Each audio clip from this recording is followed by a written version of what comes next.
सबैमा नमस्कार। आज म भोजपुर जिल्ला पौवादोमा गाउँपालिका वार्ड नम्बर 3 मार्सेबाट यहाँ भिडियो बनाइरहेको छु। आज 12 बेसी निरोला फुलको पूजाको दृश्य देखाइरहेको छु र स्वयं म पनि अवलोकन गरिरहेको छु। अहिले यहाँ चाहिँ यहाँनिर सबैजना दर्शकहरू चिसो मौसम पानी परेको हुँदाखेरि जमिन चिसो छ।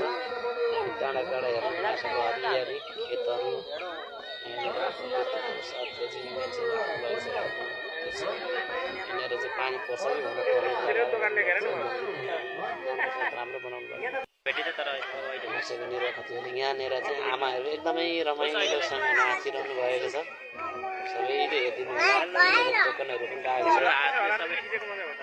ल हेर्नु खेती मासिन यस्तो वर्षा सकेको कारणले धेरै जस्तो बचिसकेको रहेछ। मन्दिर पौवादोमा गाउँपालिकाले यी रकमहरू सहयोग गरेको हुँदाखेरि मन्दिर यहाँ धामी कामना सुरु भइसकेको छ। भिडियो निरन्तर देखाइरहेको छु। धामीहरू मन्दिर परिक्रमा गर्नुहुँदैछ। हेर्नुहोस् कट्टीसहित यहाँ चाहिँ धामीहरू यज्ञमा आएर यहाँ होमादि गर्दै गरेको ठाउँमा यज्ञमा आएर पण्डितहरू छलफल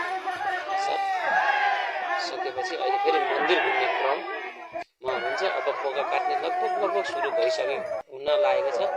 त्यही भएर यहाँ मैले दर्शकहरूलाई पनि देखाइरहेको छु।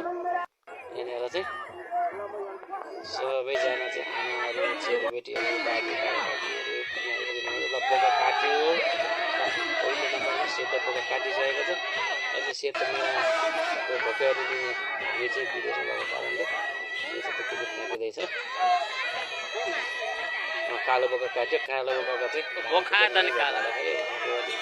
दिइसकेको छौँ। अहिले चाहिँ हामीसँगै पढेको साथी मित्र पनि धमाधम बोका काटिँदैछ। सबैले परिक्रम भइरहेको छ। लाइट भोकेवाली लिँदैछ।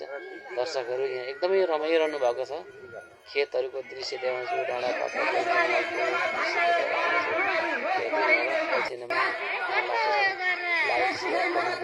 बेसी दिनु होला कस्तो लाग्यो तपाईँहरूलाई। यहाँनिर चाहिँ हामी बुढाबुढी नै